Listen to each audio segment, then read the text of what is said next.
So welcome very much to the second session of this panel. The panel is entitled The Possibility of an Outside.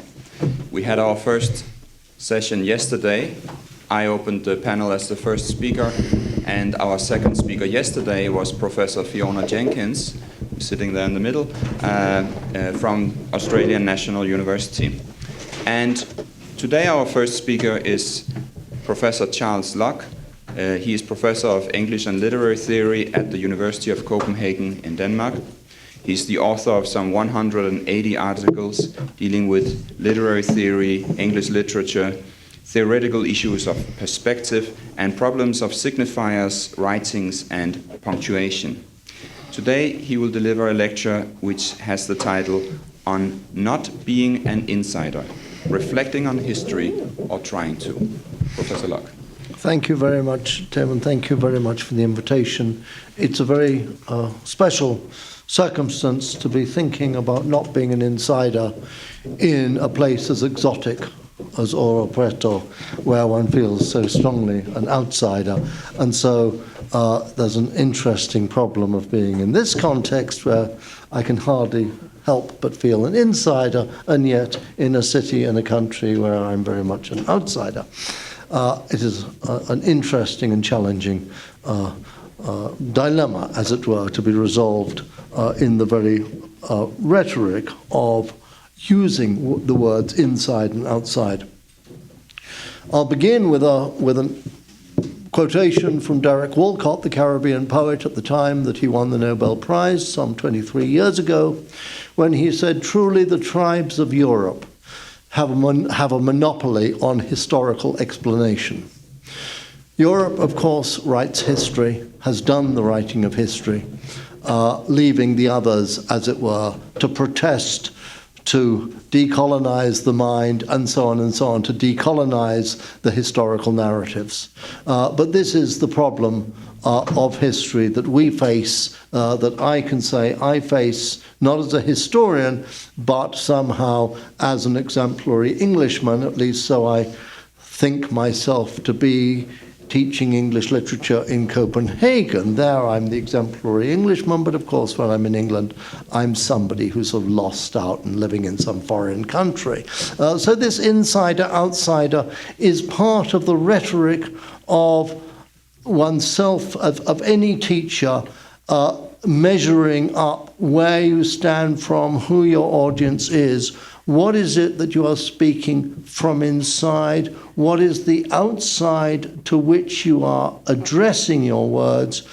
How are we, as it were, to negotiate the space of knowledge, the space of learning, the movements, the trajectories, the whole problem of what we might think of simply in terms of information exchange? How is it negotiated in terms of inside, outside, and to what extent does the, as it were, the acquisition of knowledge involve the movement from outside to inside, and to what extent is any such movement desirable? Who really wants to be an insider? These days it's very unfashionable to be an insider. Everybody, at least politically, wants to claim to be on the outside, not to be part of the, as it were, the establishment and everything that goes with the establishment. And obviously, I mean, one can think of American politics and the problem, as it were, the rhetorical advantage of saying that one is on the outside. One is not involved in what goes on within the Beltway, which reminds one that one of the things within the Beltway is the Library of Congress. And there is the archive. There is one of the world's greatest libraries.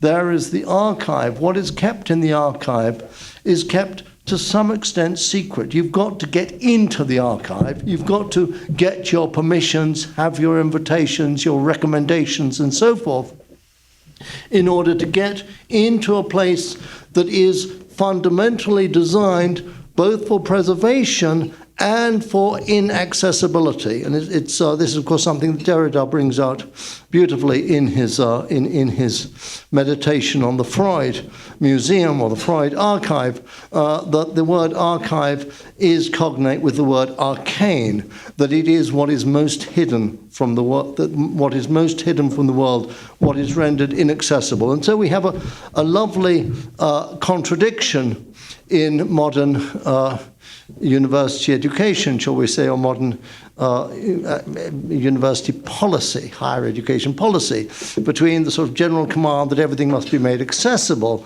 and the fact that things are still stored in archives, they are kept secret. How do we get into those archives, and what do we make of those archives? And to what extent does anybody who breaks into an archive, whether it be the Library of Congress, the Bodleian Library, the British Library, whatever, breaking into an archive does make you feel an insider.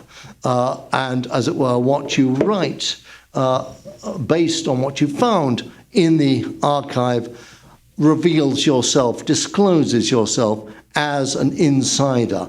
I've got something here which I can share with those of you not as privileged as me. And to a large extent, this has always been the historian's privilege, the historian's game, to be an insider. You cannot be an outsider and be a historian, at least not the sort of historian who relies on documents which are to be found only in archives. Now, we would like, of course, to think of history as being possible for outsiders, for there being an outside position to write history.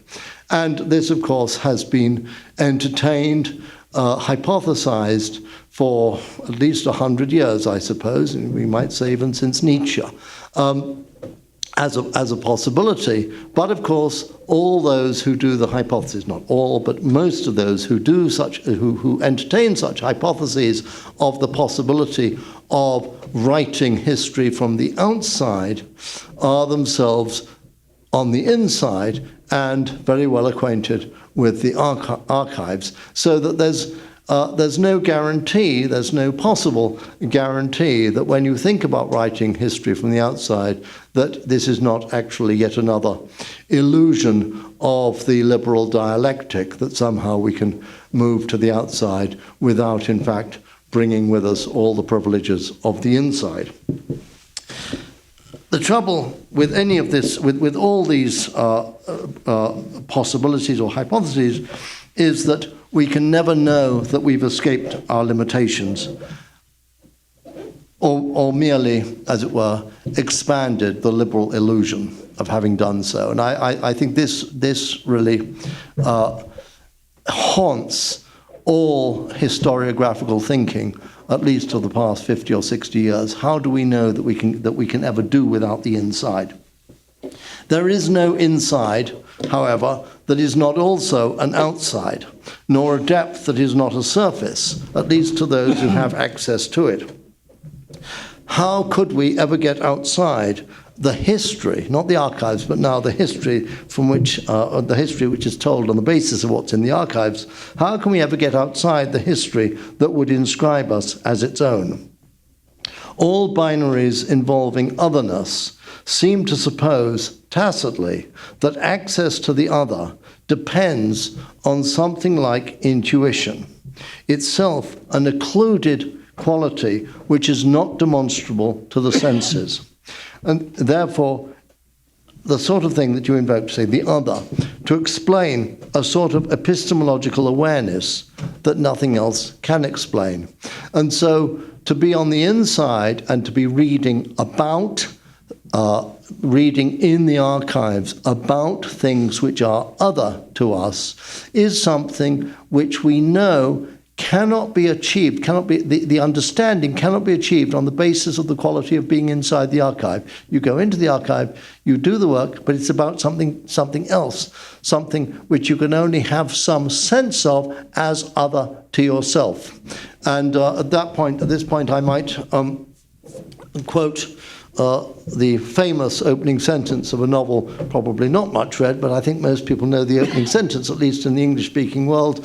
The novel is L.P. Hartley's The Go-Between, from 1953 in the opening sentences, the past is a foreign country. They do things differently there.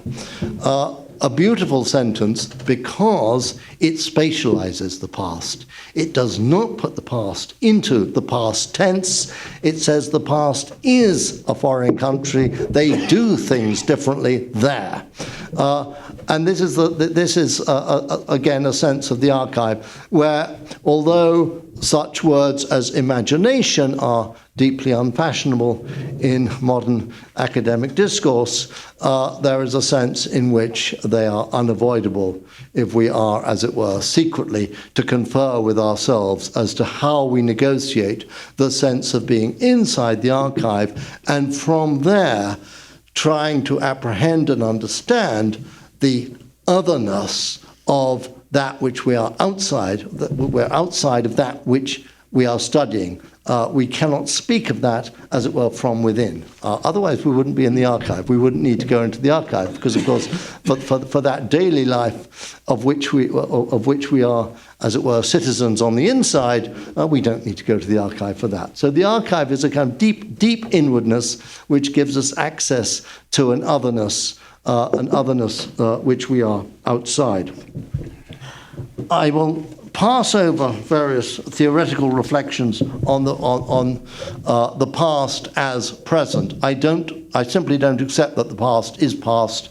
I will go with Faulkner, who in 1951, and I think it's significant that the two most famous quotations about the past in English in the 20th century are by novelists, not by historians, and they were both written at exactly the same time, one in 1953 and one in 1951. In other words, the effect of the Second World War has made people think something strange about the past. And this quotation from 1951 is William Faulkner: "The past is never dead.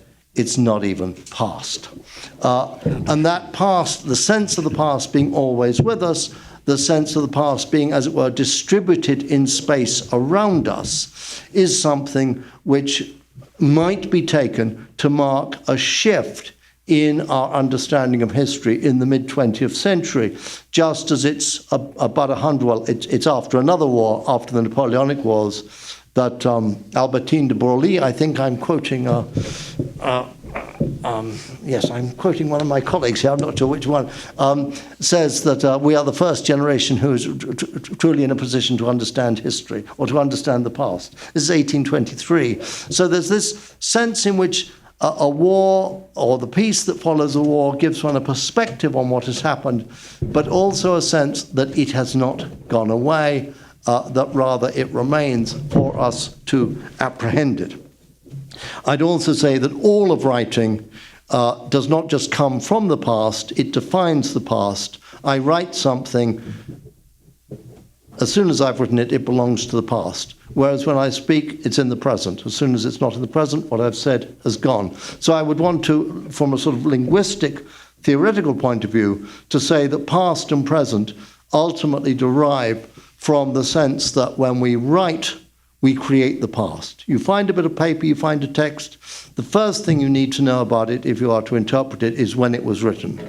Find an old letter, an old diary, an old newspaper, you want to know the date, because all of its words will, as it were, achieve their meaning in terms of the date at which it was written. Whereas when you hear a voice, the question you always ask of a voice, if it's not obvious to you, is not when was that spoken, obviously, and voices, now of course I would take tape recording as a text, not as voice, not as speech. The question you ask of a voice, if it's not immediately obvious to you, is where is it coming from? So that voice spatializes the present. Writing gives depth and measure to the past. And everything that is written, as it were, constructs the past. And it's not just writing, it's every sort of sign. What Lotman calls the semiosphere is the entirety of everything, of every trace that has ever been left. And that trace creates, in effect, the present, which is to say that we live surrounded by signs of the past. At least I do, and I've never yet, well, I won't confess yet ever to having experienced the present. But I will confess, and I will make a confession now, which is that the outsider, the thinking about being an outsider is one that I feel very painfully when I'm among historians, because when I was 15 and 16, studying for the exams after which you are allowed to leave school, but of course you can go on to high school and university. But when I took history, and I'm particularly aware of it not only among historians here, but also in Brazil, the special topic was the age of exploration, or the age of discovery. And the textbook was full of things, like said, so-and-so was the first person to discover this, the first person to go there, the first person there. And I would answer every question. He was the first white man, or he was the first European, or he was... That was a pickpocket, I think.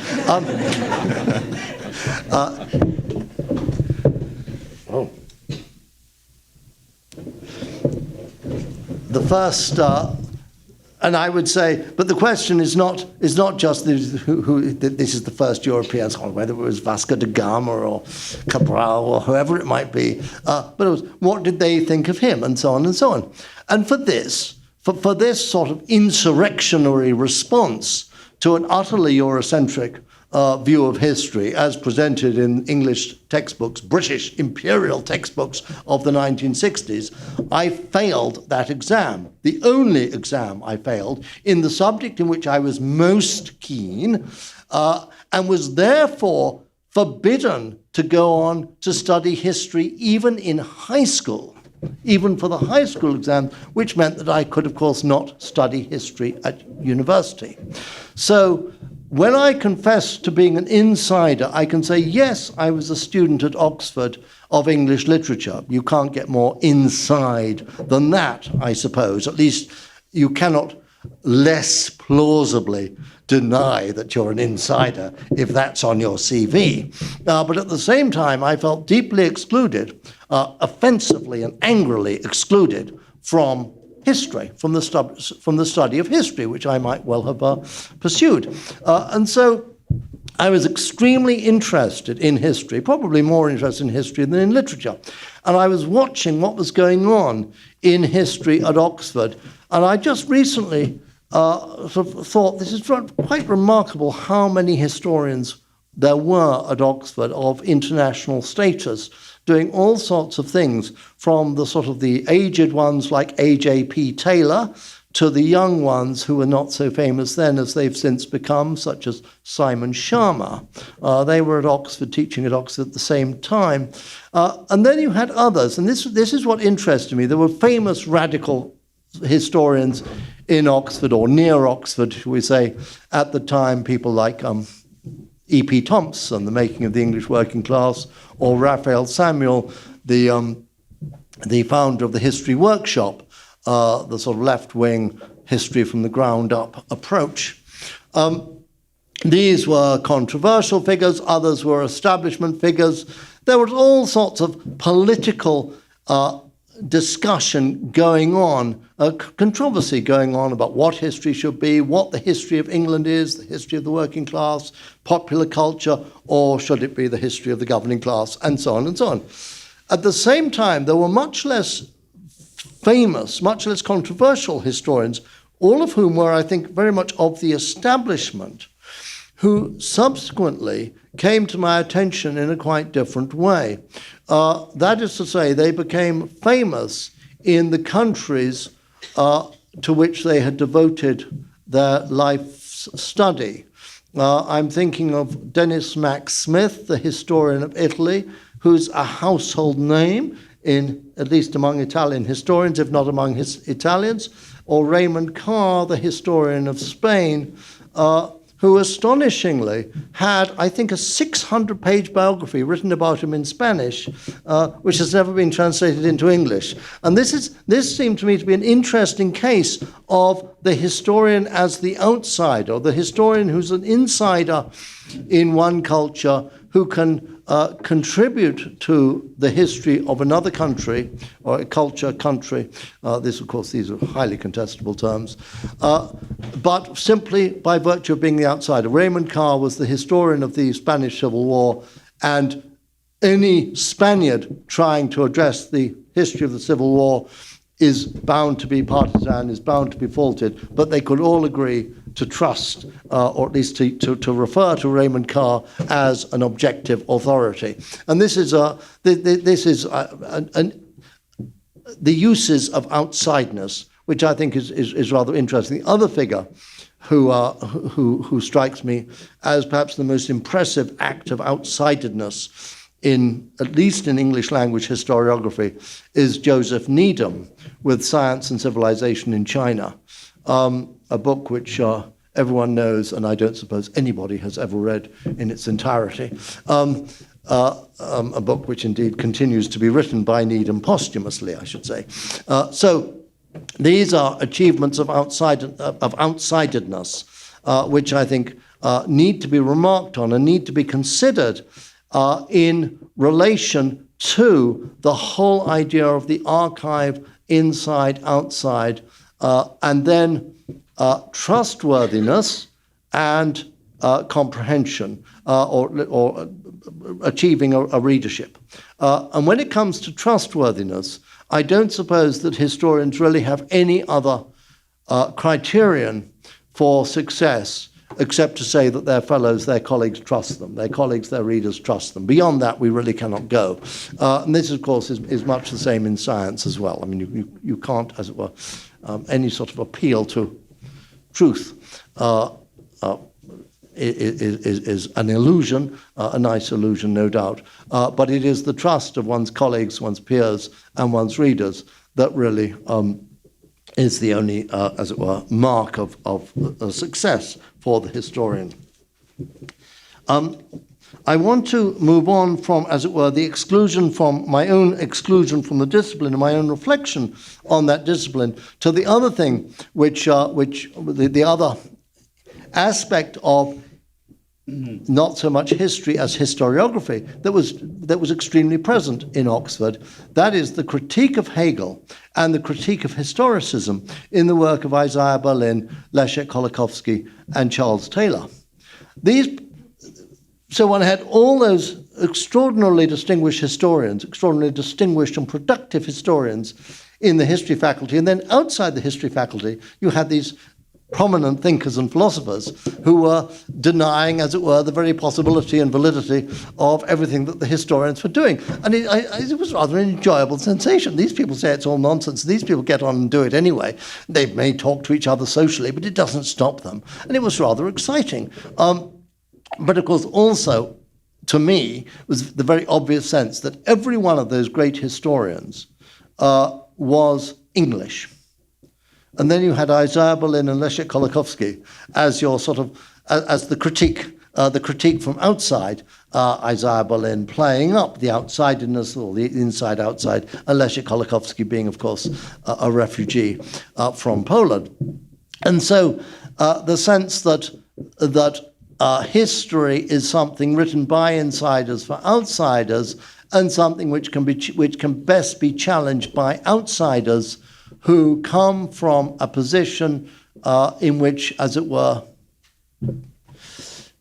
in which the very idea of history has created the misery which exiled them. That is to say, the idea of history, all the predictability, the laws of history, and so on, for which Marx has been charged. The Hegelian determinism, or the historical determinism, historical necessity, and so on. That Berlin, Kolakowski, and of course Karl Popper being another of the great opponents of that sort of historical thinking. So this, the inside-outsideness was present there. And I'd also like to think that Berlin, working on Vico and Herder, what then was in the 1970s, was positing that notion of German Romanticism, which gets taken up by Russians in the 20th century, and gets used by the Bakhtin as a model with which to critique Kant. And this sort of takes another well, I will not get there eventually, but I might jump there to say that when we get an idea of the uniform extensiveness of time and space achieved, as it were, through the late 17th and 18th centuries, so that Kant can then declare space and time the a priori categories of knowledge. When we get that, we have in effect the beginnings of historical thinking, where time can be laid out in this uniform extensiveness, which has to do also with calendars and so on and so on. At the same time, within 50 years or so, you've got Herder, Hamann, and others postulating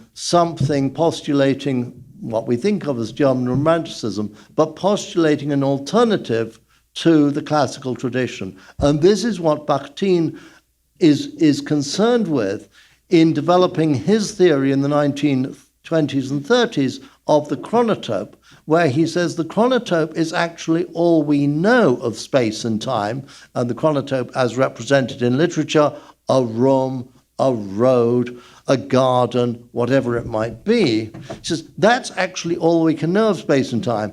And out of that, on the basis of no sensory evidence whatsoever, but on the basis of Kant, we postulate uniform extensiveness of time and space. But actually, we only have the chronotope as our evidence. And so the chronotope for Bakhtin becomes a way of dismantling the universals, or the universals of time and space, universal categories, so that by dismantling Kant on time and space, Bakhtin is able to use, not for political purposes, but to appeal to German Romanticism, which then gives rise, through Warmiński, as Warmiński and others have shown, to the Slavophile thinking, this idea that you can have an alternative history which is not, as it were, derived either from Rome or from, say, the Garden of Eden. And this move of German Romanticism is a very interesting counter-example to the uniformity of time, which has, as it were, been established by Kant as the culmination of a thinking about time that seems to have dominated Western consciousness. But I want to move on to first of all, centenaries. 1916, exactly 100 years ago, marks the first usage in English of three words. One of them is historicism, another is transnationalism, and the third is presentism. And I find it, and one can never rely entirely on any dictionary, but I find it fascinating that three words so important to our thinking about historiography today should all have been coined or first recorded, at least in the Oxford English Dictionary, in 1916. In other words, right in the middle of the Great War: historicism, presentism, transnationalism.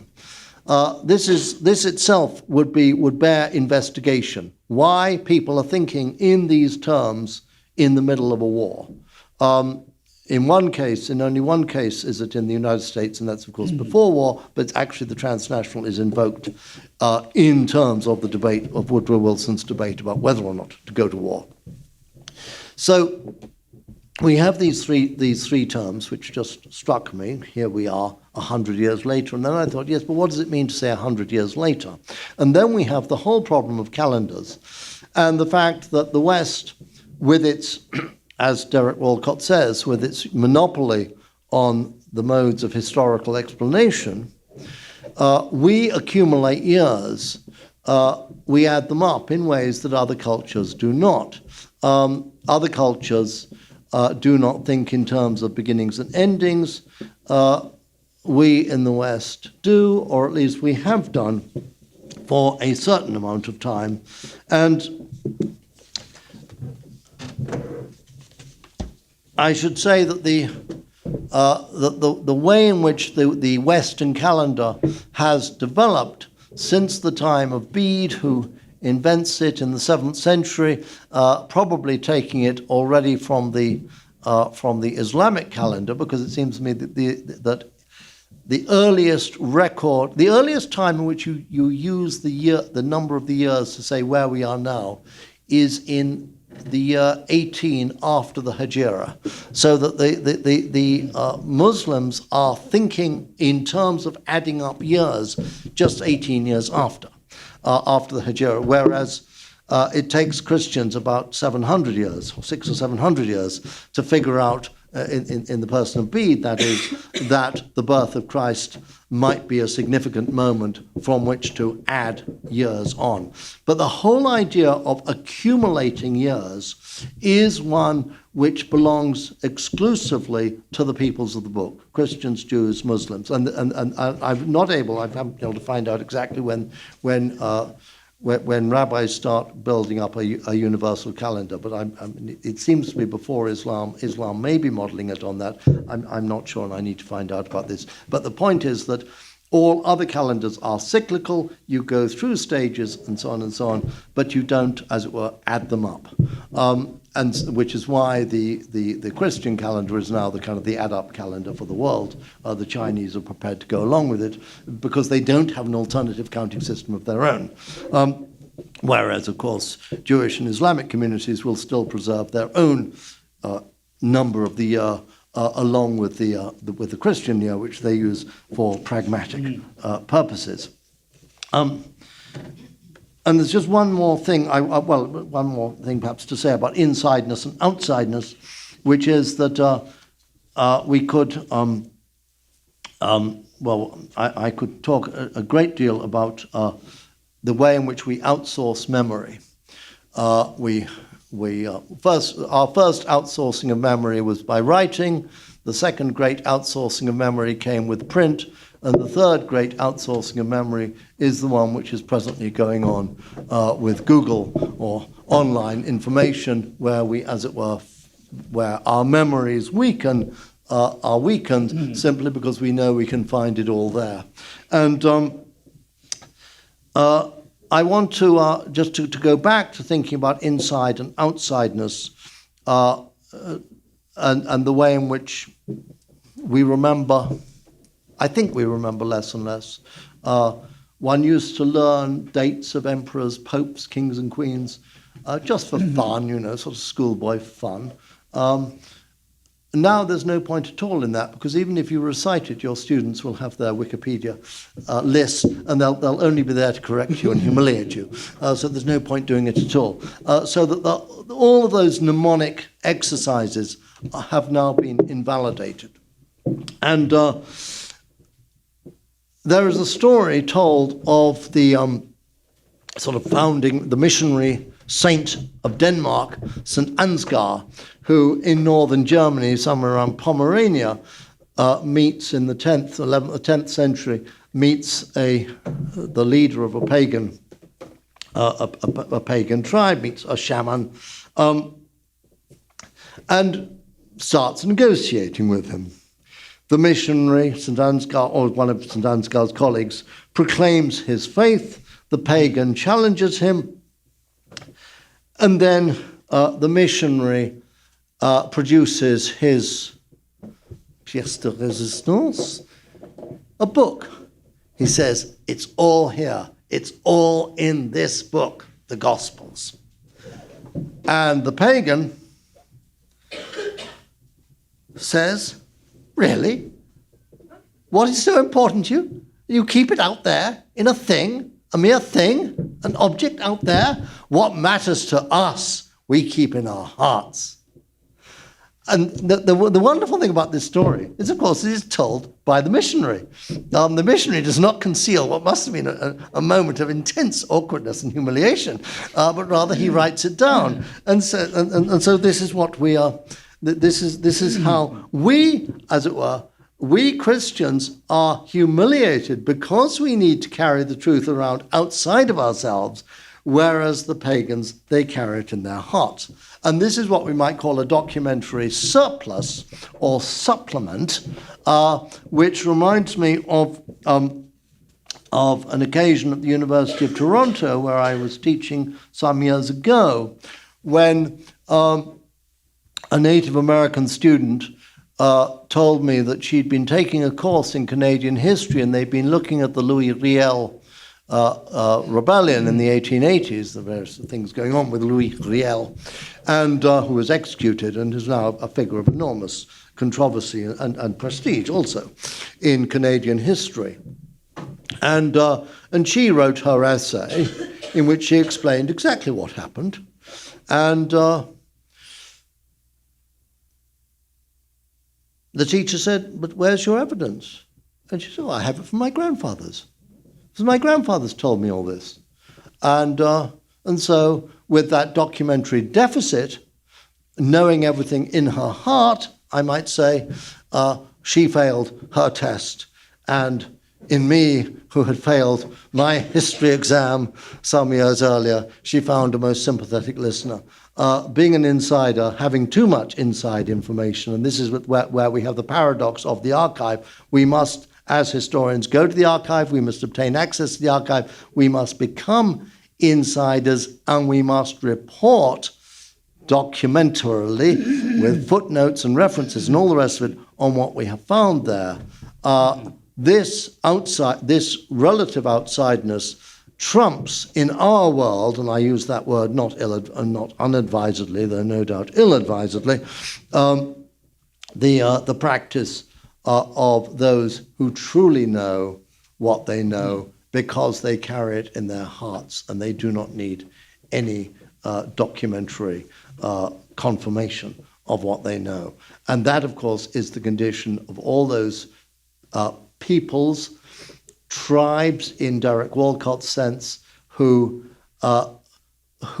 deprived of the Western apparatus of literacy, scholarship, and all the rest of it, yet know their traditions in their hearts and try, as it were, out of that to construct some sort of opposition to all the explanations that we impose upon them and upon their histories and upon their identities. Thank you.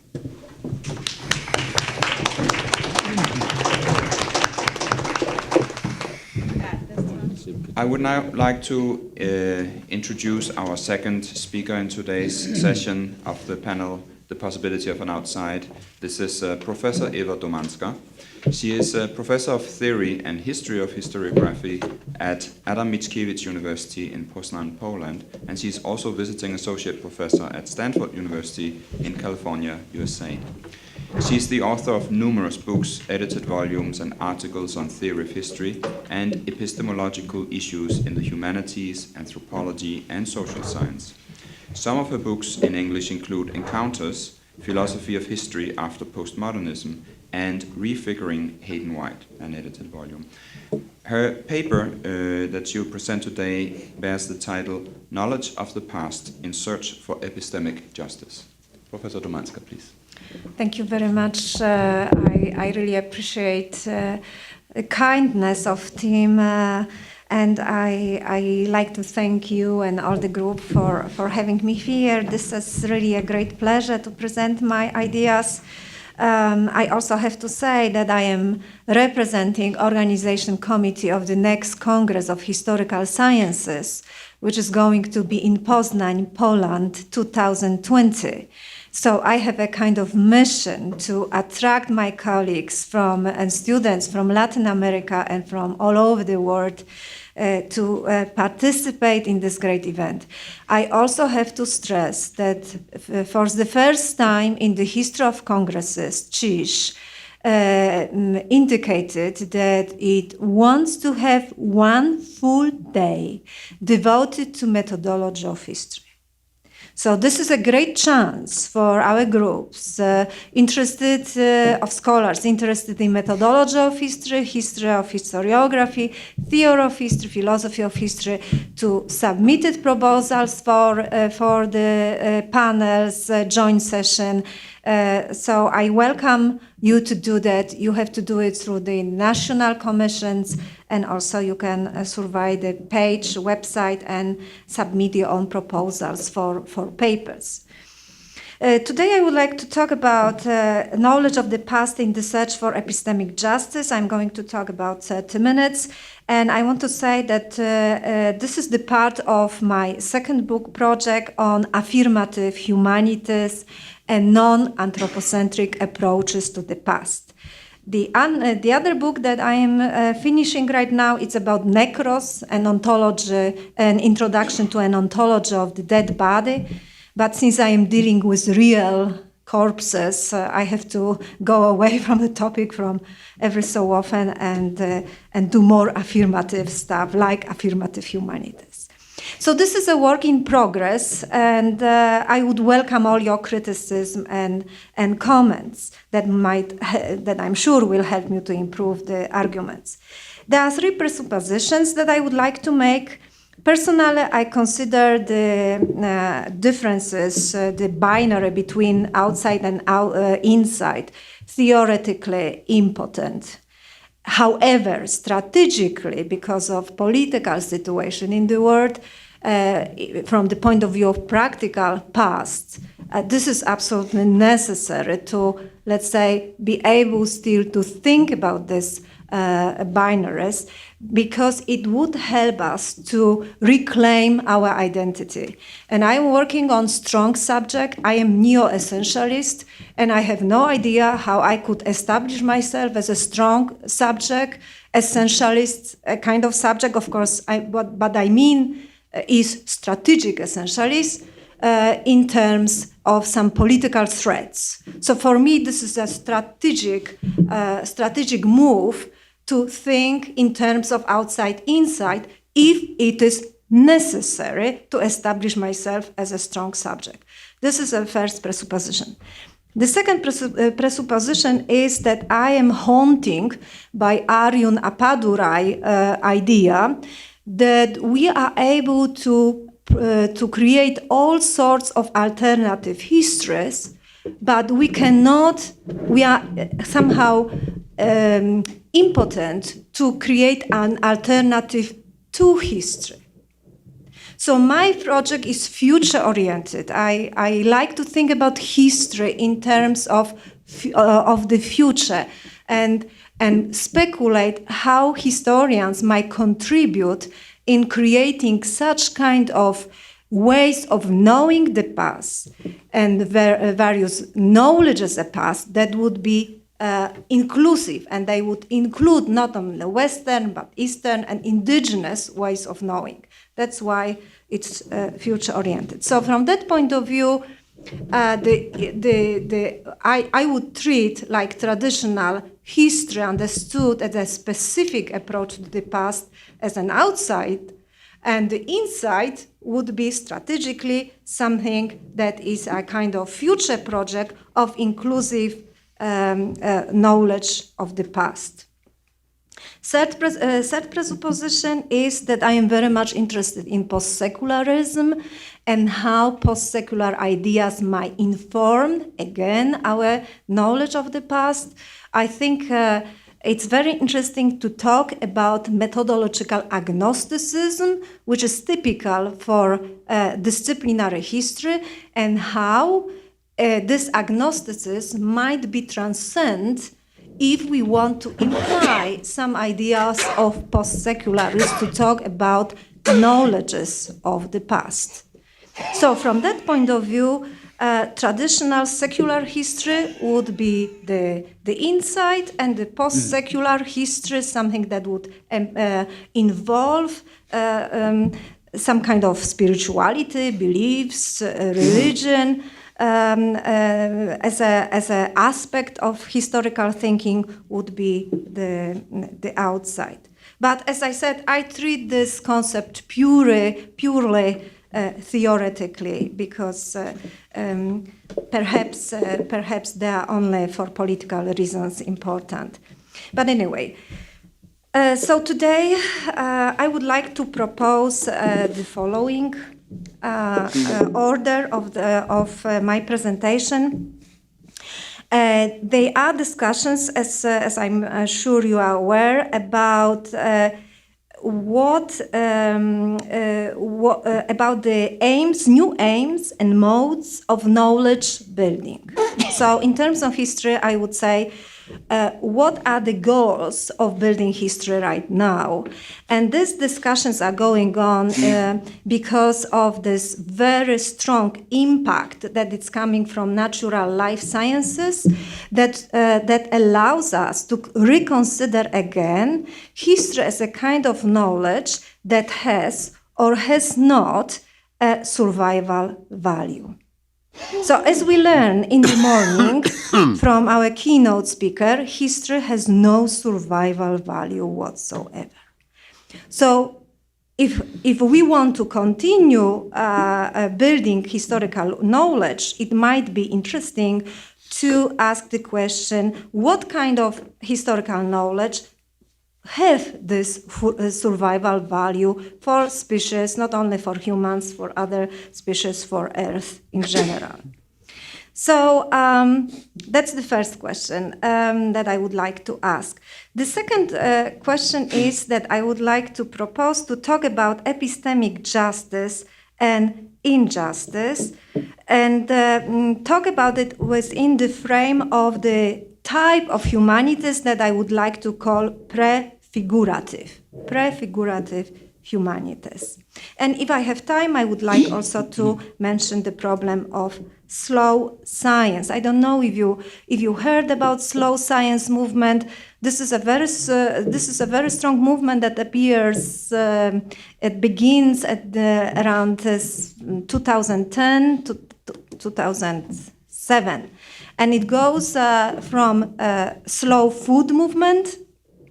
So it's again the capitalistic type, liberal type of university that pushed you to produce knowledge. I hate this expression, production of knowledge, right? This is exactly the term that identify university as a kind of factory that is like producing students with certificates and not educating intellectuals. Right, so this is the movement which started not by that was started not by humanists, but people in natural sciences who were complaining about being forced to produce knowledge which is socially productive, and they said, we want to contemplate problems.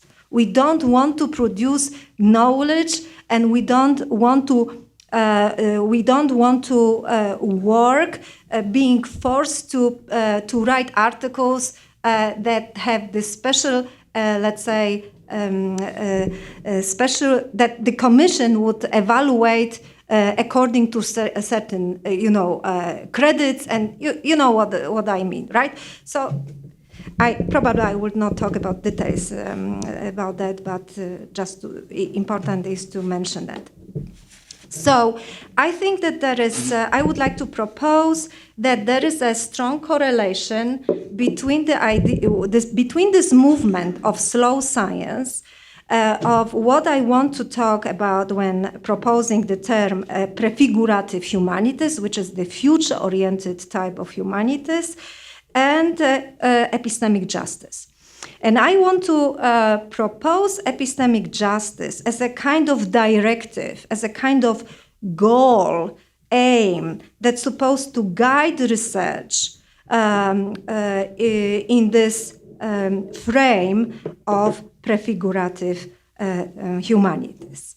And what I would like to think about is a kind of epistemic security, which is important for various kinds of knowledge which are considered minor, subaltern knowledge, which are no mainstream knowledges. And by mainstream, I mean the dominated by Western way of knowing the past. At the same time, epistemic justice can also be considered as one of the means which are important for building realistic, responsible utopias. So I'm not talking about utopia in a kind of idyllic, totalitarian way. I'm talking about the realistic utopias that they might be built here and now. So for these realistic utopias, we might find prototypes, or scholars in the humanities might find prototypes in art, literature, film, and so on. I would also like to propose that the idea of such utopia might become a kind of method of research of the prefigurative humanities. So for me, utopia will be a method of research.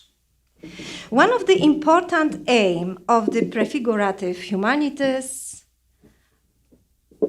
one which could be useful in building alternative visions of the future, these realistic utopias, would be, I believe, the creation of critical hope, which I would present strategically as an obligation of a historian.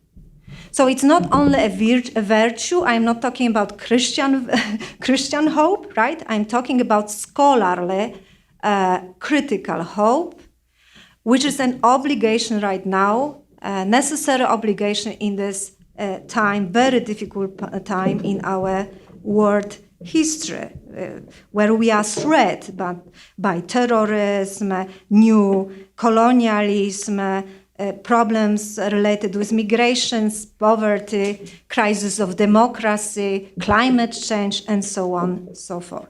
So when I use the term critical hope, I refer to a Brazilian educator and philosopher, Paulo Freire, who understood the critical hope not only as an ontological need, but as an action-oriented response to contemporary problems. So what is the difference between, let's say, naive hope and critical hope is that if I am critically hopeful, I know that I have to act. Okay, so it's not that I'm waiting for something that happened. I have some optimistic view. Well, something would be, today is bad, but tomorrow is going to be better. No. I am an agent. I am a strong subject. I act and I do something in order to help this hope to be fulfilled. Right. So it really requires an action. So as Freire says, I quote, hope needs practice in order to become historical concreteness, right? And what we have to do is to practice the hope, right? So hope is also a kind of practice. Prefigurative humanities supposes to provide outlines for what we might hope for when we take certain actions. So speaking about post-secularism, I would also say that what could be useful in achieving this objective, I'm speaking about building alternative visions of the future, some realistic utopia, is the idea of textual magic. And thus writing texts, by text I mean in general terms, culture texts, so images too, that would function as apotropaic texts. Apotropaios, right? Something that's supposed to have magical force and protect us from evil. So, writing apotropaic texts, the kind of texts that provide protection to culture, fending off various catastrophes by creating a protective layer that takes the form of a particular social imaginary. Okay, so writing texts that are protective, They create specific social imaginaries, alternative visions of the future that demonstrate the various potentials of social coexistence and conviviality.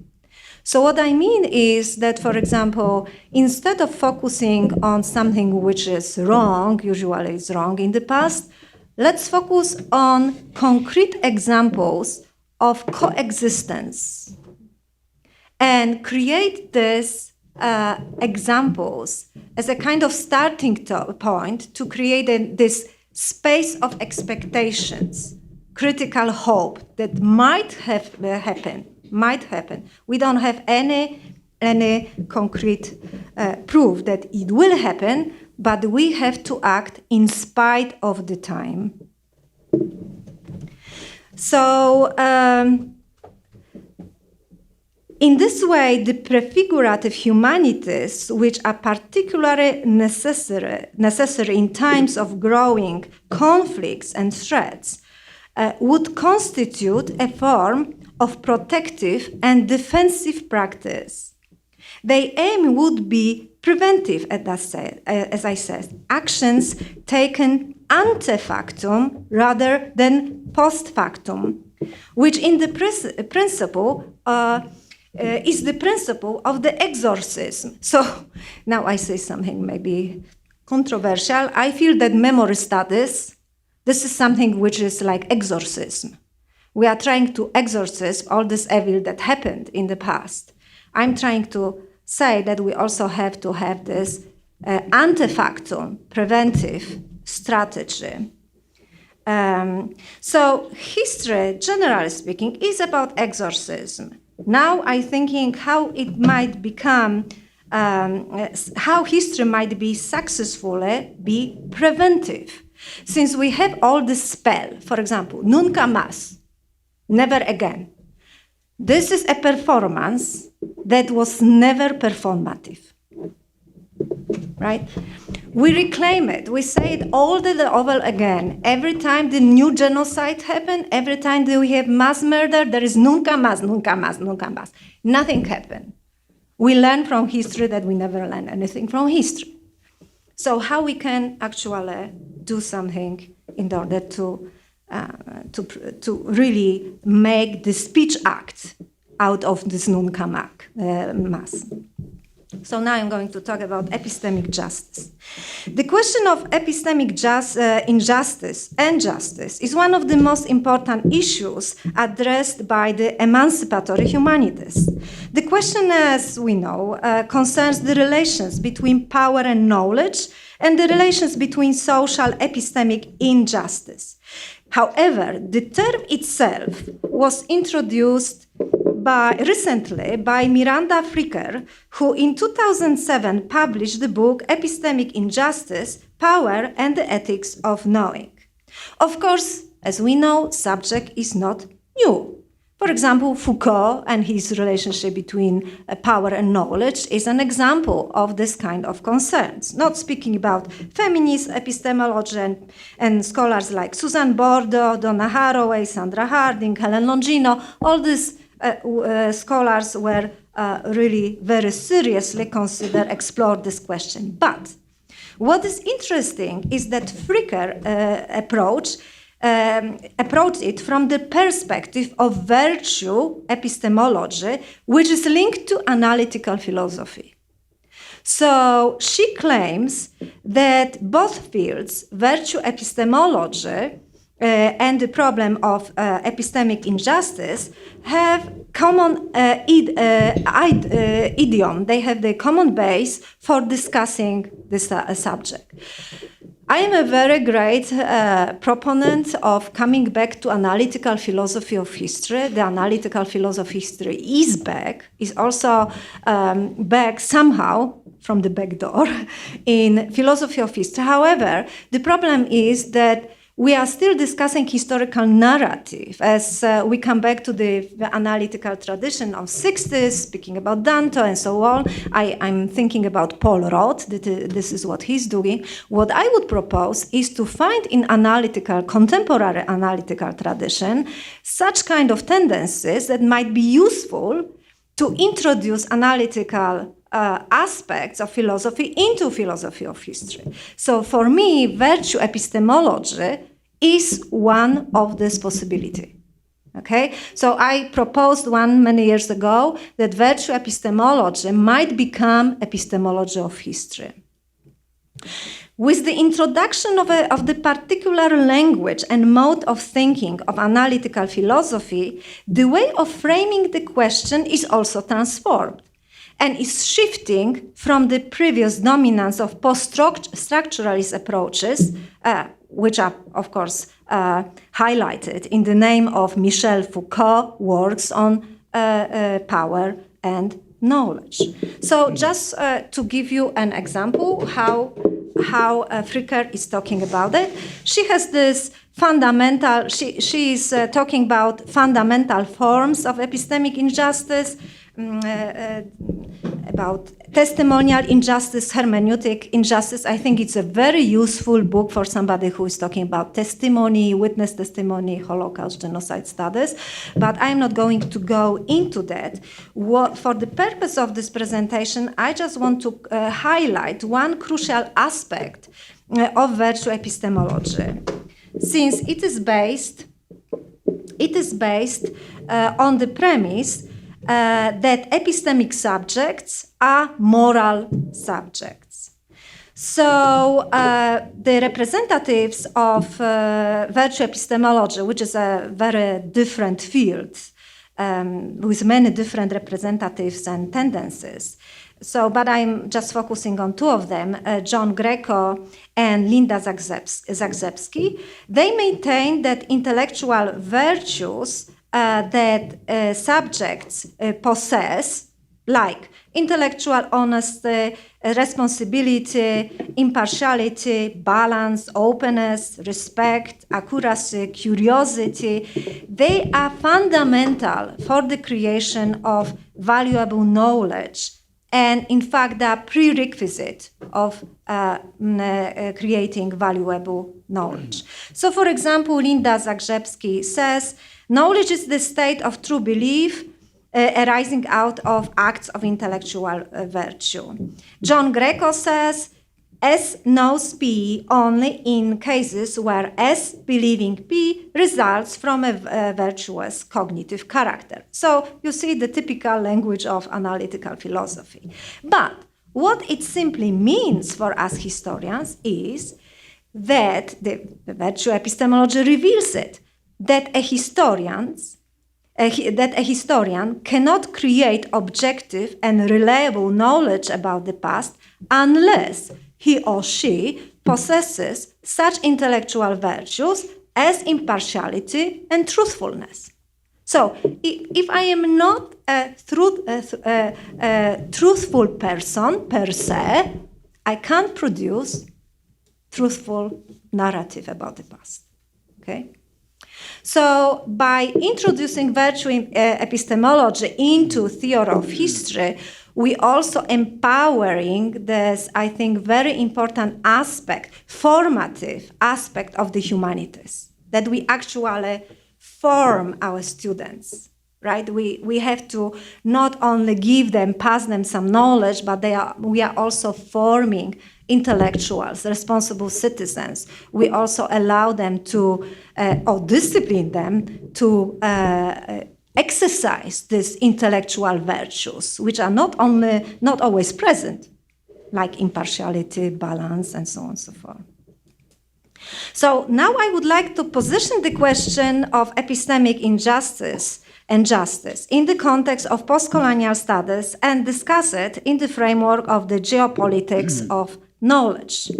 The Argentinian scholar Walter Mignolo for many years draw attention to the relations between the geopolitics of knowledge and epistemic injustice. And he argues that the decolonial option means to engage in epistemic disobedience. Epistemic disobedience, as he says, is necessary to take on civil disobedience. Civil disobedience within modern Western epistemology could only lead to reforms, not to transformations. For this simple reason, the task of decolonial thinking and the enactment of the decolonial option in the 21st century starts from the epistemic delinking from acts of epistemic disobedience. I really like the quotation. And I also would like to recommend another work by Boaventura de Sousa Santos, Epistemologies of the South, Justice Against Epistemicide, which I find incredibly inspiring for this kind of problems. The question of epistemic justice and injustice and the epistemic rights is indeed, I believe, as important for Latin America and Canada and Australia, which have spawned particularly lively discussions, as for our region that I am from, of East and Central Europe. This is precisely the case, on the one hand, because for the centers of knowledge building that are located in Western Europe and the United States, we, Australia, Canada, Latin America, East Central Europe, are perceived as a peripheral province that can, at best, provide interesting case studies for testing the theories produced in the centers. On the other hand, we treat our own provinces and peripheries exactly in the same way. Okay? So, for example, let's say Ouro Preto is a province in comparison to Sao Paulo. Poznań, my university, is a province in relationship to Krakow and Warsaw. Okay? So what I propose is to decolonize postcolonialism. I propose double decolonization. An external one, which was decolonize countries such as Brazil and Poland that are perceived as intellectual peripheries in relation to the centers of knowledge building, and an internal one involving the decolonization of small research centers, museum, culture centers, small universities that are perceived as peripheral in relation to flagship academic centers such as São Paulo, Rio de Janeiro, or Warsaw, or Krakow. In light of these themes explored within the framework of prefigurative humanities, we could think that our work at the academia is a kind of exercise in epistemic disobedience. So the goal of such kind of exercise in this the epistemic disobedience would be a possible creation of sustainable epistemology of history, which would contribute to the neutralization of the privileged position of Western knowledge in relation to other forms of knowledge and approaches created in other regions of the world that are not based on the principles of Western knowledge, or that understand those principles differently in a manner appropriate to local context.